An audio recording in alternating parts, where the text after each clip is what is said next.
Assalamualaikum warahmatullahi wabarakatuh.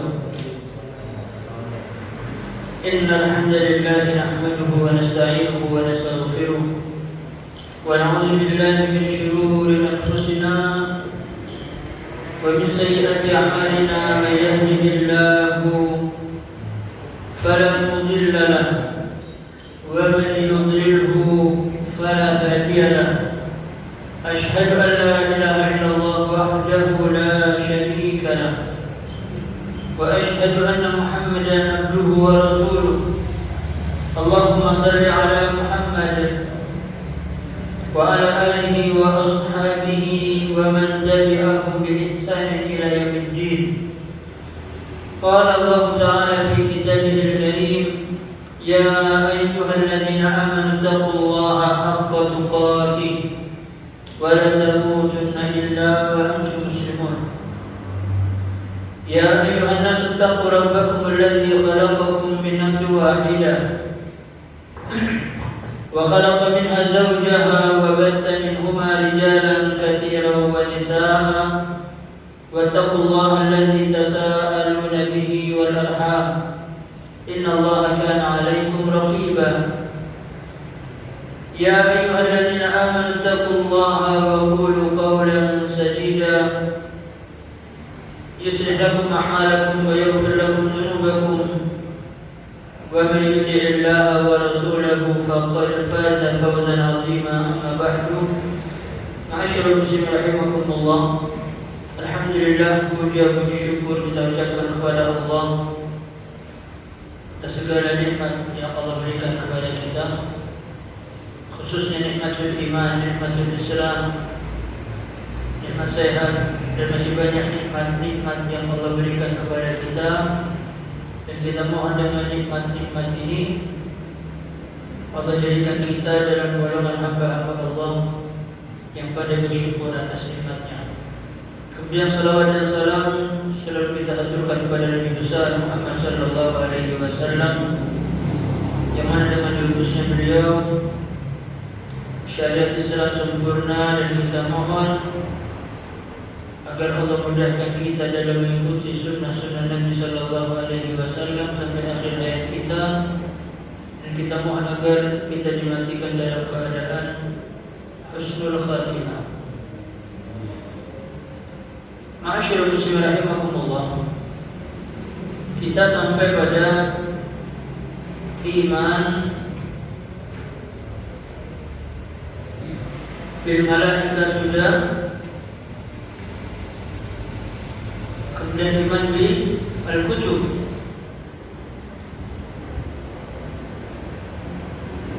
Kita sudah bahas 10 malaikat dengan tugasnya yang lalu. Sudah belum? Berjalan. Sampai pada malaikat. Al-iman bil malaika. Al-iman bil malaika artinya beriman kepada Allah, beriman kepada malaikat-malaikat Allah yang Allah ciptakan, dan jumlah mereka ini sangatlah banyak. Lebih banyak jumlah malaikat ketimbang jumlah manusia. Kalau saja setiap kita Allah berikan pendamping 2 malaikat pencatat, ma yalfizu min qawlin illa ladayhi raqibun atid, tidaklah terucap dari seseorang kecuali ada malaikat yang senantiasa mencatat amal baik dan amal buruk. Yang dicatat amalan yang sudah dikerjakan dan nampak. Adapun apa yang dalam hati, malaikat tidak mencatat. Malaikat tidak mencatat. Maka niat Nabi Allah Subhanahu wa taala Sallallahu Alaihi Wasallam menyebutkan, man hamma, siapa yang punya keinginan untuk melakukan satu kebaikan, maka kata Allah kepada malaikat, faktubuha hasan. Baru niat untuk melakukan kebaikan, Allah perintahkan malaikat, catat satu kebaikan yang sempurna untuknya. Wa in amilaha, kalau niat baiknya tadi dikerjakan, maka Allah katakan kepada malaikatnya, faktubuha, maka catat 10 kali lipat sampai 700 kali daripada apa yang dikerjakan. Dan siapa yang punya keinginan melakukan satu keburukan, Allah katakan kepada malaikatnya, fala taktubuha, jangan dicatat. Masih baru ingin melakukan keburukan, kalau niat melakukan kebaikan dicatat 1. Kalau dikerjakan apa yang dia niatkan dicatat 10 sampai 700 kali. Niat keburukan, Allah melarang malaikat untuk mencatat. Jika keburukan ini dikerjakan, maka catatlah 1 keburukan yang setimpal. Kalau niat buruknya tidak dikerjakan, catat dia 1 kebaikan. Ini baru keinginan melakukan perbuatan baik sudah dicatat oleh malaikat. Dan malaikat, ma'asyarul muslimin rahimakumullah, jumlah mereka ini sangat banyak dan tidak bisa kita menghitung malaikat-malaikat. Yang kita imani, yang kita kenal berapa malaikat? 10. Yang Allah ciptakan malaikat untuk mencatat atau untuk mendatangi majelis-majelis taklim, berapa jumlah mereka? Mereka yang kufur, keliling mencari majelis zikir.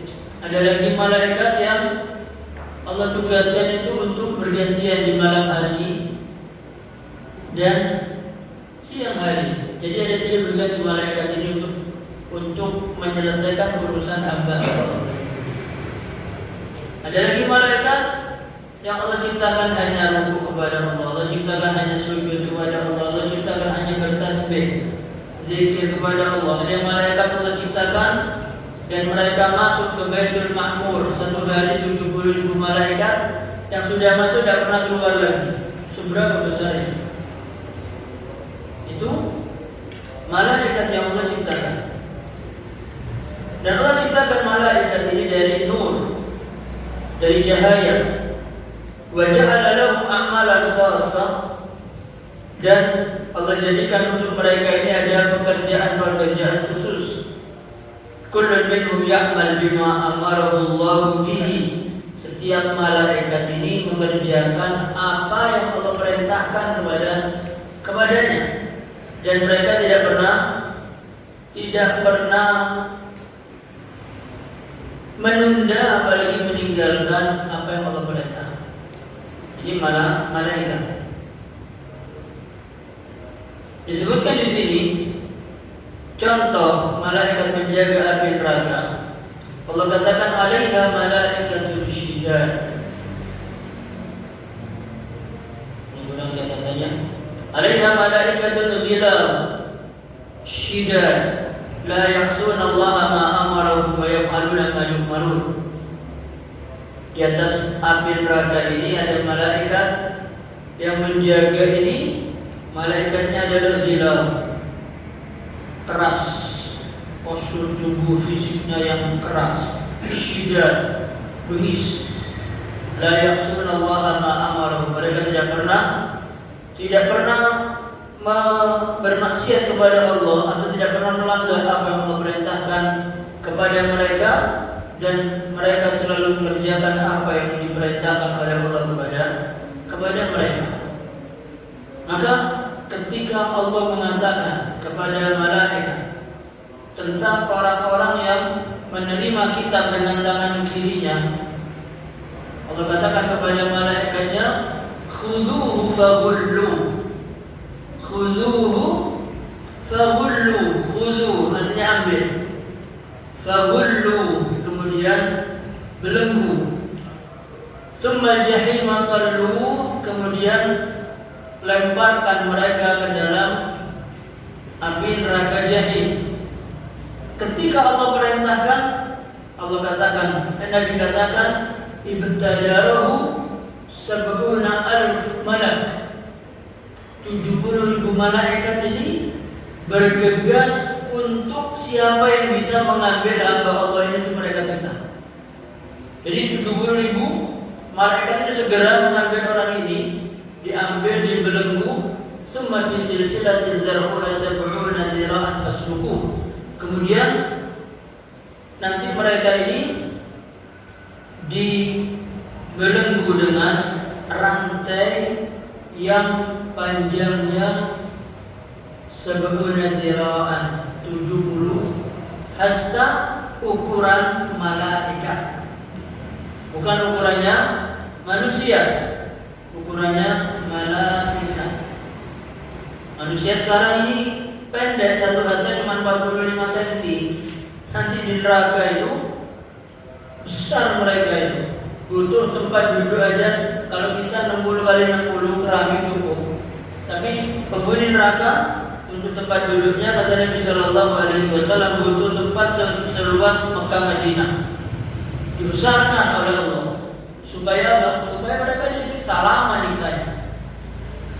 Dan nanti mereka selesai disiksa, di antara ayat Allah, kullama nadijat juluduhum, tiap-tiap daging kulit-kulit mereka ini matang masak, Allah katakan badal dan julud dan ghairuha, kami ganti dengan kulit yang lain. Jadi tidak sampai kena tulang, tidak sampai kena tulang. Mereka mati, kata Allah, wa ma huwa bimayyit, tidak pernah mati. Sampai mereka minta kepada malaikat ini, mintakan kepada Tuhanmu supaya memberikan istirahat kami setengah hari. Jadi terima.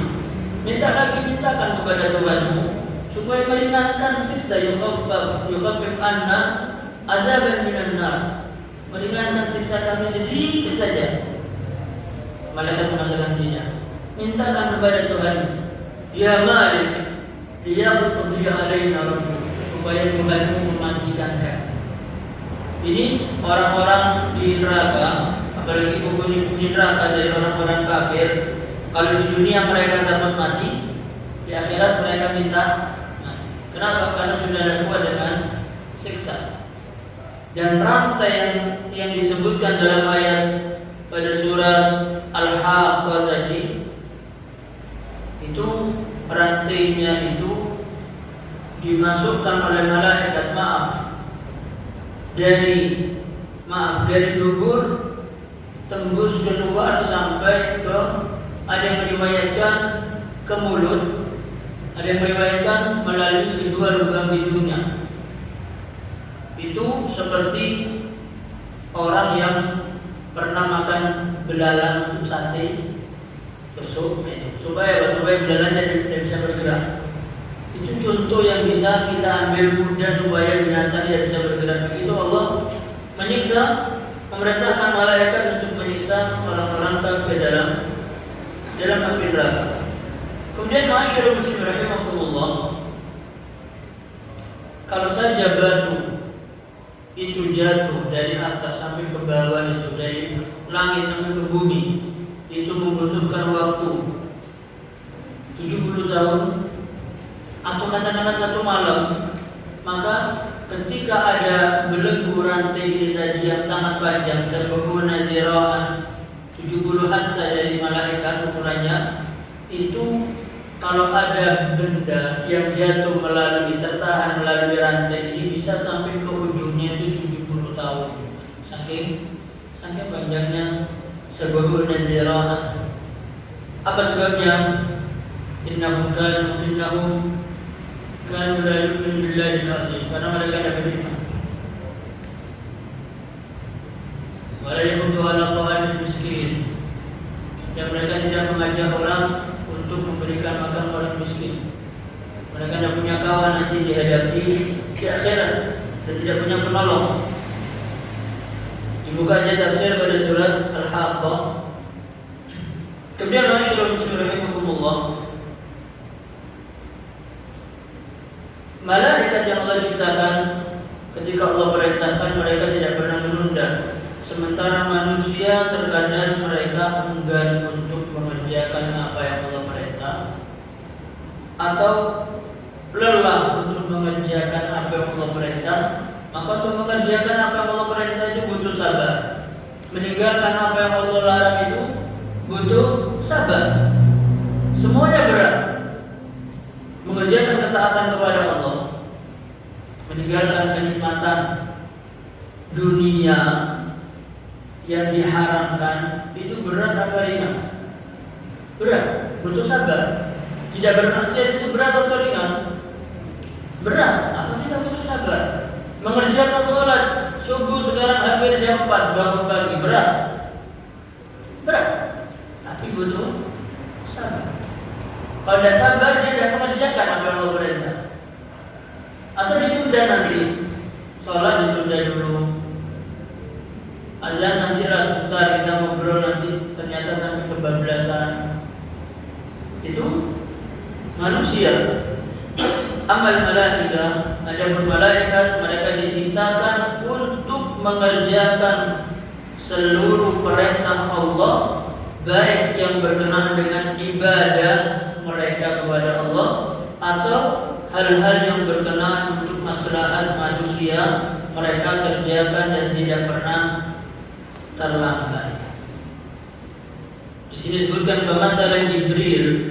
Contoh malaikat Jibril alaihissalam adalah termasuk malaikat yang paling mulia, karena dikatakan paling mulia dan dikatakan muta'in sama amin, ditaati oleh seluruh malaikat. Itu malaikat Jibril, termasuk malaikat yang paling besar, dan malaikat ini paling mulia karena dia mendapatkan atau membawa wahyu Al-Quran, sehingga dia menjadi manusia, malaikat yang paling mulia karena Al-Quran diturunkan oleh Allah kepada malaikat Jibril kepada Nabi Muhammad sallallahu alaihi wasallam. Maka Nabi Muhammad menjadi manusia yang paling mulia karena Al-Quran. Malam diturunkan Al-Quran, maka menjadi malam yang paling mulia.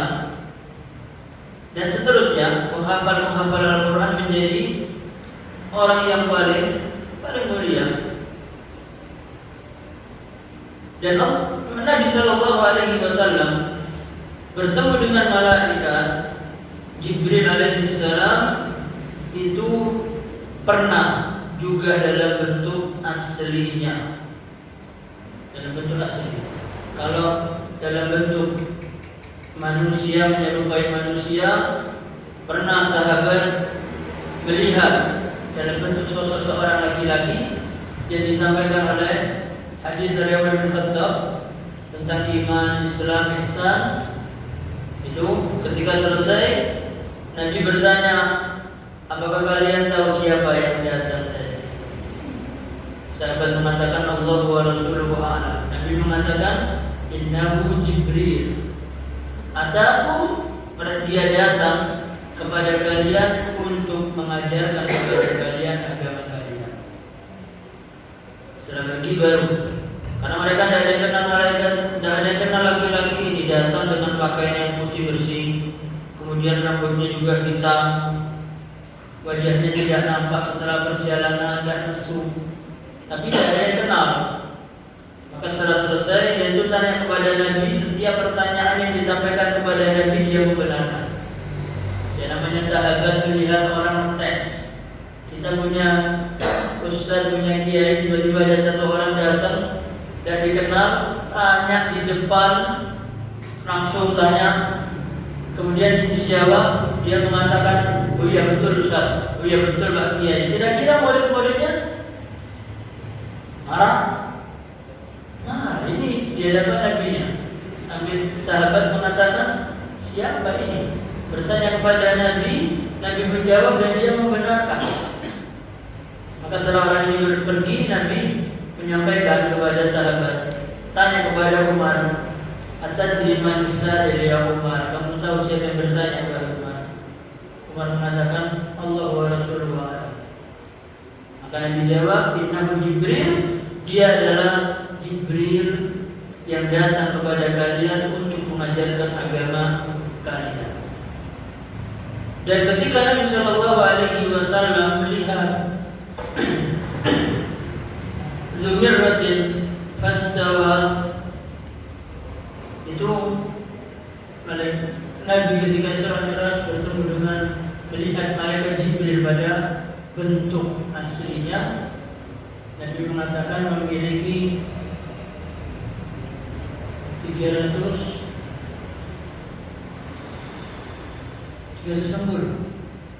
atau 600. Berapa sayap yang dimiliki malaikat Jibril? 600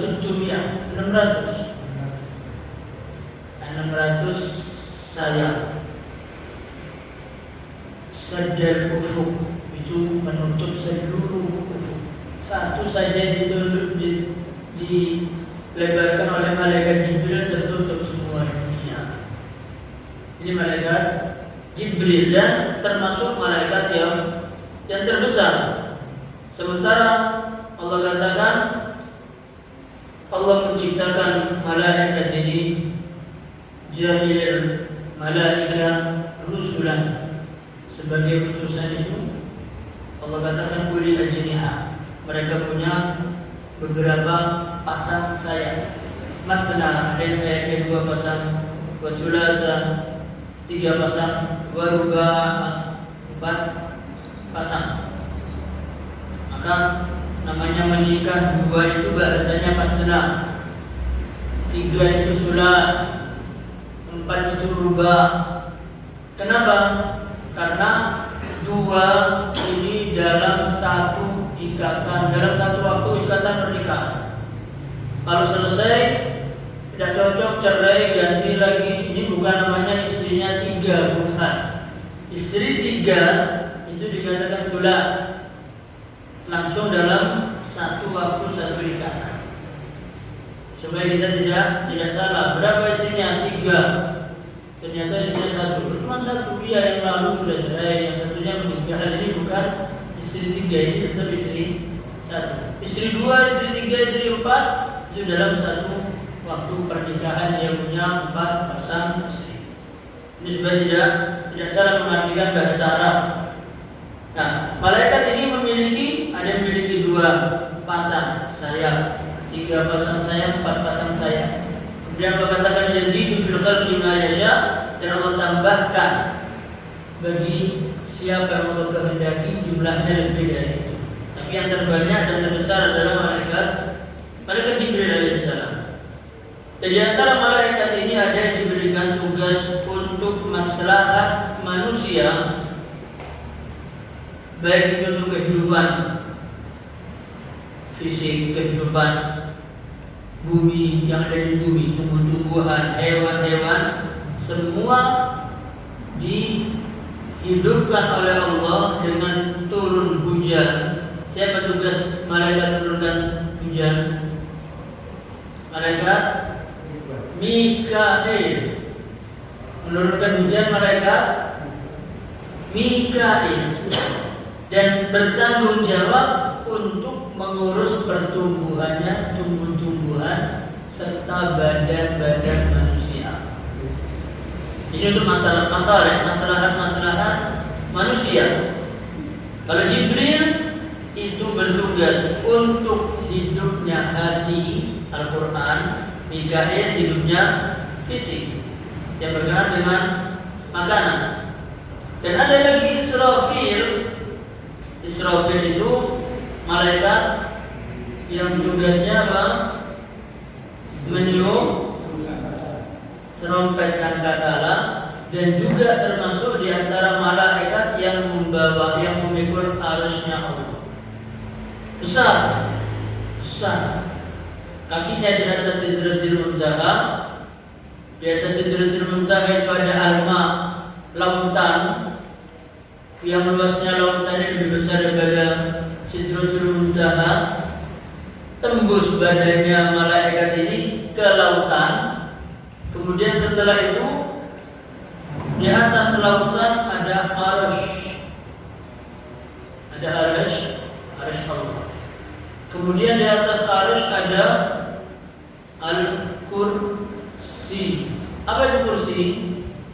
tempat duduk. Ini kursi? Bukan. Ini bukan kursi yang dimaksud. Kursi yang dimaksud adalah maudhi'u qadamir rahman, tempat Allah meletakkan satu kakinya Allah. Seberapa besar? Allahu a'lam. Seberapa besarnya? Allahu a'lam. Ketika Allah ciptakan malaikat untuk mikul arasy-Nya Allah, Allah tanya, wahai malaikat sudah diciptakan, selalu minal quwwah, mintalah kamu kekuatan apa yang kamu inginkan. Satu malaikat mengatakan, ya Rabb, atini quwwatal ma, berikan aku kekuatan untuk tembus air. Karena mulai Allah ciptakan di mikul arasy Allah, kakinya di Sidratul Muntaha dan menembus apa? Air lautan yang luasnya itu dibandingkan dengan Sidratul Muntaha. Kemudian di bawahnya langit 7 lapis, kemudian bumi 7 lapis. Padahal satu lapis ketebalan satu langit itu ketebalannya 500 tahun tebalnya. Kemudian antara langit dengan langit ini juga ditempuh 500 tahun. Berapa jauhnya? Dan nanti sampai yang ketujuh, Nabi katakan di atasnya ada Sidratul Muntaha. Sidratul Muntaha dibandingkan semua yang ada di bawahnya ini adalah seperti halnya tasbih gelang yang dilemparkan ke padang pasir. Perbandingannya segitu. Padang pasirnya itu adalah Sidratul Muntaha, yang dari bawah sampai ke sampai ke langit ketujuh itu dikumpulkan semua, itu adalah kalungnya. Itu berbeda. Bagaimana dengan Allah? Jangan pernah bertanya bagaimana.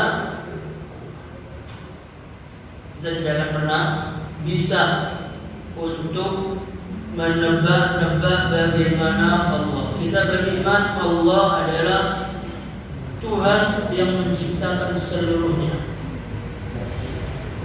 Cukup kita memikirkan apa yang Allah ciptakan, tidak usah memikirkan bagaimana Allah. Apa yang disampaikan oleh Allah, oleh Nabi tentang Allah, kewajiban kita adalah al-iman, beriman kepada Allah. Tidak usah bertanya-tanya bagaimana Allah turun, bagaimana Allah punya tangan-tangannya, bagaimana. Kewajiban kita, karena Allah menyebutkan Allah punya tangan, kita beriman Allah punya tangan. Allah punya kaki, Allah mengatakan, iya, Nabi mengatakan, kita beriman. Bagaimana? Tidak boleh ada pertanyaan bagaimana, karena ini akan merusak seluruh keimanan kita, karena hanya membayangkan sesuatu dengan apa yang sudah pernah kita lihat. Maka jangan sampai kita coba-coba membayangkan bagaimana Allah Subhanahu wa taala. Ketika Nabi sallallahu alaihi wasallam Isra dan Mi'raj, Nabi bertemu dengan Allah, atau apakah Nabi melihat Allah pada waktu itu? Ketika selesai Isra Mi'raj, Nabi bertemu, bertanya, sahabat-sahabat bertanya, apakah Anda melihat Allah wahai Rasulullah? Kata Nabi sallallahu alaihi wasallam, nur, hanya cahaya yang bisa saya lihat. Tapi nanti di akhirat, nikmat yang tertinggi bagi orang mukmin di surga adalah bisa melihat wajah Allah. Seluruh kenikmatan yang ada di bumi itu, di dunia, di surga, semua kenikmatan yang ada di surga itu ketika Allah menyikap, membuka tabir, maka seluruh kenikmatan yang ada di surga ditinggalkan oleh penduduk surga. Padahal kenikmatan di surga itu setiap hari selalu lebih nikmat. Itu kenikmatan di surga. Kenikmatan kita di dunia semakin sering diberikan, maka kita akan menilai nikmat itu yang biasa. Orang yang hobi daging kambing, maka setiap hari pagi, siang, malam, 1 tahun tidak ada makanan lain, jadi enak. Ya, enak tempe, enak ikan teri. Iya. Hobi apa? Ayam. buatkan daging ayam pagi, siang, malam terus, waleh, iya, bosan. Nanti cari telurnya. Telurnya sudah selesai tiap hari telur, dikasih makan ini, sudah. Tidak mau makan ayam, tidak mau makan telur, makan makanannya ayam, jago aja. Iya. Nanti nasi sayurnya, lauknya daging kambing. Daging kambing tidak mau, yang mau sayur-sayuran. Itu kan makanannya kambing. Ya, jadi nikmat tidak ada sayur-sayuran. Kenapa sudah bosan dengan nikmat daging kambing? Di surga tidak. Semakin nikmat dirasakan, akan semakin bertambah nikmat tersebut lebih dari yang awal. Lebih dari yang awal. Kemudian ma'asyiral muslimin rahimakumullah, Israfil juga punya tugas meniup trompet sangkakala, dan mulai Allah ciptakan trompet itu sudah berada di bibir dan melihat ke arah langit. Mulai Allah ciptakan tidak pernah berkedip, tidak pernah berkedip. Tapi dalam satu buah kitab disebutkan, Nabi menyebutkan, ada hadis disebutkan dalam kitab tersebut, bagaimana aku bisa hidup di dunia ini dengan senang-senang.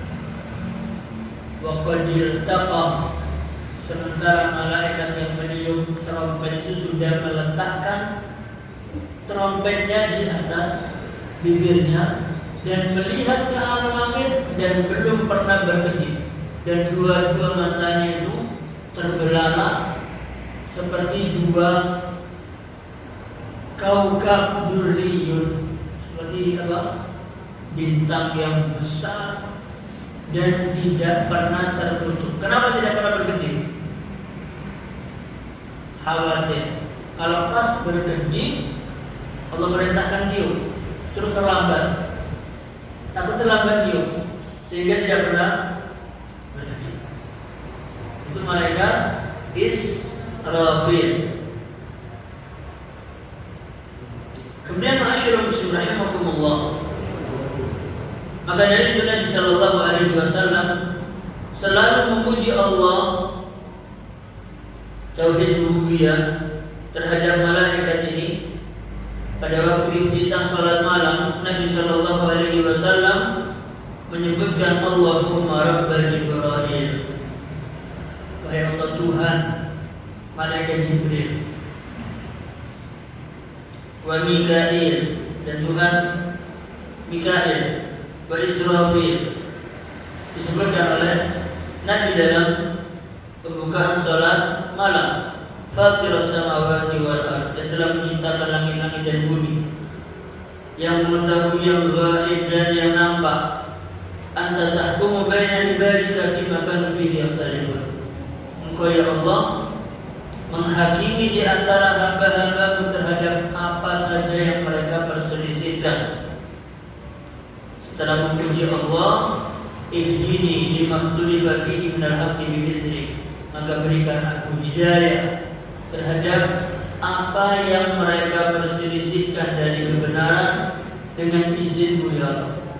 Innaka tahdi man tasha' ila siratal mustaqim. Sungguhnya Engkau memberikan petunjuk kepada yang Kau kehendaki ke jalan-Mu yang lurus. Dan kemudian ma'asyiral muslimin, ada lagi malaikat mencabut nyawa. Malaikat siapa? Israfil. Itu tugasnya mencabut nyawa. Berapa banyak malaikat Israfil? Satu. Tapi punya pembantu. Ada akhwan. Pembantunya juga mencabut nyawa? Tidak. Nanti gegeran. Bahasa kita gegeran malaikat. Tidak. Pencabut nyawa satu. Tapi pembantunya bagaimana? Pembantunya ketika yang meninggal adalah orang yang beriman. Sebelum malaikat ini mencabut nyawa, Allah kirim malaikat yang sudah membawa persiapan kain kafan dari surga, kemudian perlengkapan pengharum, kapur baru, semuanya dari surga. begitu malaikat mencabut nyawa ini, Allah perintahkan mencabut nyawa seorang mukmin, dicabut dengan lembut. Begitu dicabut, segera malaikat ini mengambil rohnya orang mukmin ini, langsung diberikan kabar dari surga. Dan mengurus jasadnya manusia, yang mengurus rohnya malaikat. Kemudian dibawa ke langit. Itu ada hadis panjang tentang itu. Cuma kita ini membahas tentang tugas malaikat atau beriman kepada malaikat. Kemudian malaikat ini pencabut nyawa Israel itu pun tidak pernah istirahat. Kemudian mengatakan, ya Allah, capek, saya sudah mengambil nyawa hamba di Mekah, kok sekarang setelah itu saya harus ke Indonesia, terus ke India. Tak ada malaikat yang ada. Seberapa cepat kita tahu Nabi Sulaiman, kemudian Ratu Bilqis. Ya, Nabi Sulaiman di mana? Palestina. Ratu Bilqis Yaman.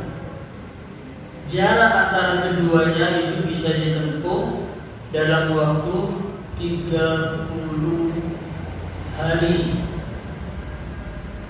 Bisa ditempuh berapa?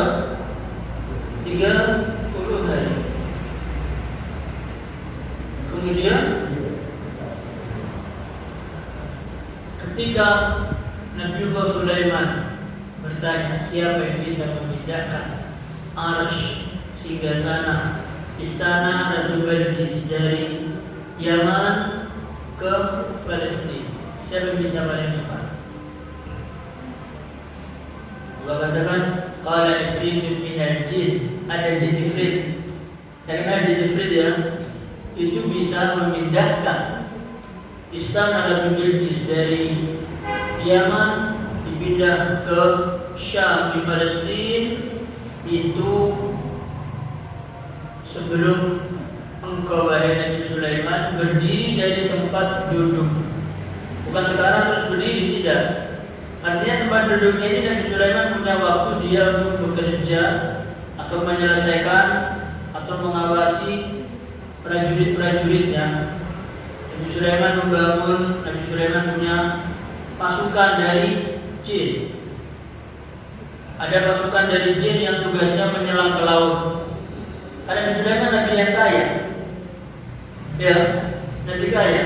Pasukannya jin untuk mengambil kekayaan di laut. Ada penyelam, ada jin yang diperintahkan taat kepada Nabi Sulaiman. Termasuk angin itu juga menjadi pasukan Nabi Sulaiman. Nabi Sulaiman Allah izinkan untuk berbicara dengan seluruh makhluk, termasuk dengan semut.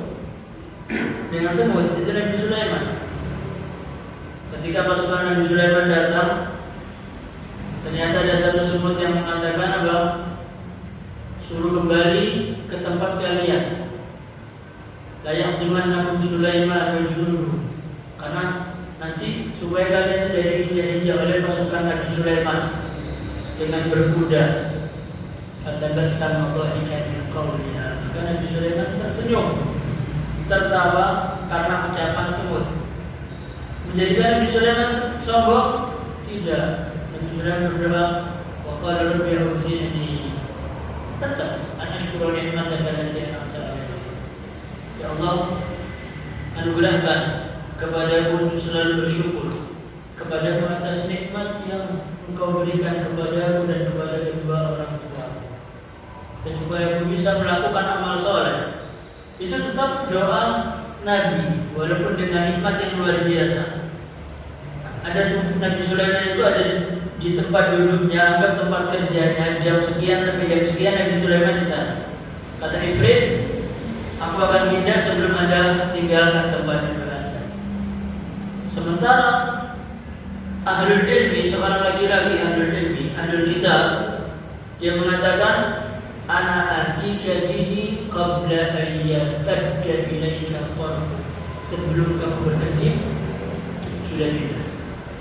Langsung hamba Allah Saleh tadi berdoa minta kepada Allah dengan menyebut nama Allah yang maha besar, maha agung. Sebutkan nama-nama Allah. Allah perintahkan malaikat untuk memindahkan dalam waktu sekejap. Cepat sekali. Nah, malaikat Israil ini begitu cepat, tugasnya hanya mencabut nyawa. Dari sini selesai pindah sana. Dalam satu hari berapa banyak? Banyak, tapi malaikatnya tidak pernah berhenti. Kalau kita pernah sampaikan tentang menterinya Nabi Sulaiman, pernah kita sampaikan ya, supaya tidak lupa. Dapat bagi buku kita ini masih tugas tentang malaikat. Itu Nabi Sulaiman itu putra daripada Nabi Daud alaihi wassalam, punya menteri yang menjabat mulai masa Nabi Daud. Nabi Daud meninggal digantikan oleh Nabi Sulaiman. Menteri ini masih bekerja. Nah, Nabi Sulaiman jadi di mana? Di Palestina. Di waktu duha, Nabi Sulaiman sedang ngobrol dengan menterinya ini tadi. Tiba-tiba datang seorang laki-laki kepada Nabi Sulaiman mengucapkan salam. Nabi Sulaiman menjawab. Kemudian laki-laki ini melihat kepada menterinya Nabi Sulaiman. Ini dengan pandangan yang membuat menterinya Nabi Sulaiman takut. Kepada laki-laki ini kok melihatnya tidak enak. Nah, kita kira-kira kita melihat orang yang tidak kita kenal, kemudian melihat kita sinis, kita juga, apalagi dia lebih besar, wajahnya keram. Kira-kira ada rasa takut? Ada manusia. Kemudian selesai, laki-laki ini pergi meninggalkan Nabi Sulaiman dan menterinya. Menterinya bertanya, wahai Nabi Sulaiman, siapa orang tadi? Wallahi, demi Allah, cara dia melihat saya itu sangat menakutkan. Kata Nabi Sulaiman, sesungguhnya dia adalah malaikat pencabut nyawa. Dia datang untuk mengucapkan salam dan dapat perintah dari Allah. Semakin takut menteri ini. Hanya menteri ini mengatakan, wahai Nabiullah Sulaiman, tolong perintahkan angin supaya angin ini memindahkan saya dari Palestina, supaya aku dipindahkan ke India. Sudah minta dipindah ke India yang membawa angin. Sudah selesai, keesokan harinya laki-laki ini datang kembali kepada Nabi Sulaiman mengucapkan salam. Assalamualaikum ya Nabi Allah Sulaiman. Terus sudah dijawab oleh Nabi Sulaiman. Nabi Sulaiman bertanya, wahai malaikat, kemarin kamu datang ke tempatku dan kamu membuat menteriku ini ketakutan. Sebetulnya ada apa? Kata malaikat ini, wahai Nabi Allah Sulaiman, sesungguhnya aku datang kepadamu ini di waktu duha di Palestina. Sementara Allah merintahkan aku mencabut nyawa menterimu ini di India waktu zuhur. Iya, waktu zuhur. Ini kebetulan? Tidak kebetulan. Akhirnya aku pun pergi ke India karena ini perintah Allah. Aku tidak pikirkan menterimu. Yang penting perintah Allah, aku harus di India mencabut nyawa menteri. Tiba-tiba dia datang di waktu zuhur, maka aku selesaikan tugasku, eksekusi. Ya, cabut nyawa. Maka kata Nabi Sallallahu Alaihi Wasallam, jika ajal seseorang itu datang di mana tempatnya, maka Allah akan menjadikan orang ini punya urusan di tempat tersebut. Jadi dia mendatangi ajal. Jadi jangan sampai nanti tiba-tiba ada kejadian tiba-tiba mungkin anaknya dilarang perjalanan. Jangan di sana gunungnya begini, nanti khawatir gunungnya meletus kamu meninggal. Ya, ternyata betul kejadian meninggal di tempat tersebut. Akhirnya apa? Anakku tidak nurut, kalau aku coba nurut kan orang mati di gunung. Tidak bisa. Ada satu kisah nyata. Kisah nyata tentang al-maut. Ini ada satu orang anak ingin pergi ke luar negeri. Tiket sudah dibeli, pesawat. Kemudian tiba-tiba ibunya melarang karena ibunya melihat berita cuaca itu tidak bersahabat. Maka ibunya khawatir, sudah nak, kamu tidak usah berangkat, kamu di rumah saja. Tiket ada, tiket berangkat pesawat jam sekian. Akhirnya si anak ini pun juga taat kepada orang tuanya, tidak pergi, ada di rumah istirahat.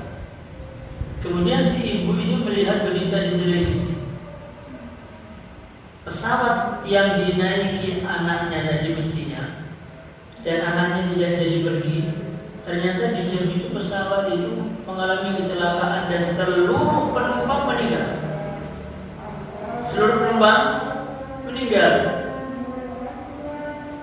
Kira-kira ibunya bagaimana? Senang. Alhamdulillah, ibunya mencari anaknya, mau menyampaikan berita dari televisi. Lari ibunya ke kamar, dilihat di jam yang sama anaknya pun meninggal di atas ranjang dengan membawa tiket pesawat. Ini ajal. Walaupun tidak naik pesawat, waktunya meninggal. Maka ada bisa ini berkenaan dengan iman. Jangan sampai nanti gara-gara ini coba Anda. Kalau sudah ajal selesai. Kalau sudah ajal tidak akan maju dan tidak akan mundur. Ada di Timur Tengah.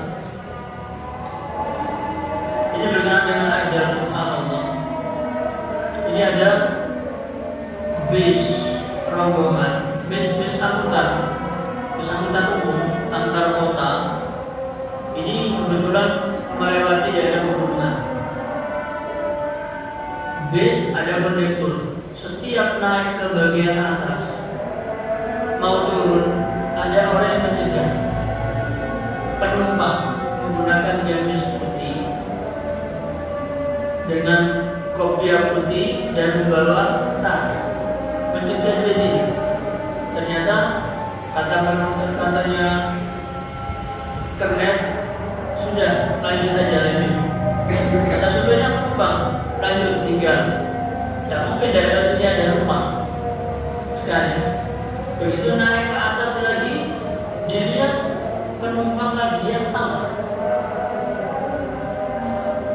Kata supirnya, tidak berhenti. Kata kernet, lanjut, turun lagi. Begitu sampai tanjakan yang paling tinggi mau turun, kata supir, ini kita ambil. Kata kernet, dia sudah sampai di atas, di puncak, nol natural di handbrake. Penumpang naik, kemudian duduk. Kata kernetnya, ya sawa, ayo jalan, mimpi. Dan jalankan bisnya. Kemudian dipanggil lagi, disuruh jalankan, ternyata supirnya meninggal. Artinya waktu itu yang meninggal hanya supir, penumpangnya semua aman. Jadi kalau belum waktunya, maka itu tidak akan meninggal. Supaya apa? Supaya kita ini tidak menyalahkan ketentuan Allah. Coba orang buddha, orang mati. Apa kalau meninggal juga karena berangkat ke tempat itu kan? Pesawat, banyak kecelakaan meninggal. meninggal. Tidak usah naik bis ABC itu ngawur nanti kecelakaan meninggal. Pernah mikir di kamar kasurnya itu kok diperbagus, banyak orang meninggal ini. Kamar di kasur, kok ada yang takut? Justru beli yang merah, yang empuk. Ya, pernah takut? Coba mau tidur, mikir, wah ini tempat banyak orang meninggal, saya dah tidur di kasur, saya tidur di bed, ada? Ada? Tidak ada. Padahal dia takut mati. Kalau naik kendaraan tertentu, naik kapal, wah nanti kalau tenggelam bagaimana? Nanti mati. Subhanallah, takutnya waktu di atas kendaraan, di atas kasurnya, dia tidak takut. Malah dia hinggakan, dia macam-macam, dia hias, dan seterusnya. Maka kalau sudah waktunya, tidak akan salah. Tidak jauh, la yastakhiruna sa'atan wa la yastaqdimun. Yang terpenting adalah kita mohon husnul khatimah. Kita mohon kepada Allah agar Allah matikan kita dalam keadaan kita sedang baca Al-Quran. Kita mohon kepada Allah kita dimatikan dalam keadaan kita sedang sujud kepada Allah. Kita mohon kepada Allah agar kita dimatikan dalam keadaan kita kembali ke jalan Allah, bertobat dari segala dosa. Kita mohon kepada Allah kita dimatikan oleh Allah dalam keadaan kita sedang di rumah Allah di Makkah Madinah. Kita mohon kepada Allah agar kita dimatikan oleh Allah dalam keadaan kita selesai melakukan puasa Ramadan. Kita mohon kepada Allah agar kita dimatikan oleh Allah dalam keadaan benar-benar dosa-dosa kita dihapus oleh Allah Subhanahu wa taala. Allahumma shalli ala Muhammad wa ala ali Muhammad. Kama shallaita ala Ibrahim wa ala ali Ibrahim innaka Hamidum Majid. Alhamdulillahi rabbil alamin. Hamdan yuwafi ni'amahu wa yukafi mazidah. Ya Rabbana lakal hamdu wa lakal syukru kama yanbaghi li jalali wajhikal karim wa 'azimi sultanik. Allahumma ij'al jam'ana hadha jam'an marhuma wa tafarruqana min ba'dihi tafarruqan ma'suma. Allahumma la tada' lana fi maqamina hadha dhanban illa ghafartah wa la hamman illa farajtah wa la 'aiban illa satartah wa la maridan illa shafaitah wa la haqiman illa razaqtah wa la huzzaban illa zawwajtah wa la faqiran illa aghnaytah wa la daynan illa qadaytah wa la mayitan illa rahimtah wa la daynan illa qadaytah wa la hajatan min hawaiji dunya wal akhirah illa qadaytaha wa yassartaha bi rahmatika ya arhamar rahimin. Allahumma kama jama'tana fi hadzal masjid, Allahumma kama jama'tana fi hadzal majlis, Allahumma kama jama'tana fi hadhihi al-lailah fajma'na fi jannatika jannatin na'im. Allahumma inna nas'aluka al-huda wat tuqa wal afafa wal ghina. Allahumma inna nas'aluka ridhaka wal jannah wa na'udzu bika min sakhatika wan nar. Allahumma inna na'udzu bika min an nusyrika bika shay'an na'lamu wa nastaghfiruka lima la na'lamu. Allahumma rahmatuka awsa'u min dhunubina faghfir lana dhunubana fa innahu la yaghfiru dhunuba illa anta. Allahumma inna nas'aluka al-jannata wa ma qarraba ilayha min qawlin wa 'amal wa na'udzu bika minan nar wa ma qarraba ilayha min qawlin wa 'amal. Allahumma inna nas'aluka al-jannah wa ma qarraba ilayha min qawlin wa 'amal wa na'udzu bika minan nar wa ma qarraba ilayha min qawlin wa 'amal. Allahumma inna nas'aluka ridhaka wal jannah wa na'udzu bika min sakhatika wan nar. Rabbana srif 'anna as-su'a bima syi'ta wa kayfa syi'ta innaka 'ala ma tasha'u qadir. Rabbana atina fid dunya hasanah wa fil akhirati hasanah wa qina 'adzaban nar. Wa subhana rabbika rabbil 'izzati 'amma yasifun wa salamun 'alal mursalin walhamdulillahi rabbil alamin. Subhanakallahumma wa bihamdika asyhadu an la ilaha illa anta astaghfiruka wa atubu ilaik. Assalamualaikum warahmatullahi wabarakatuh.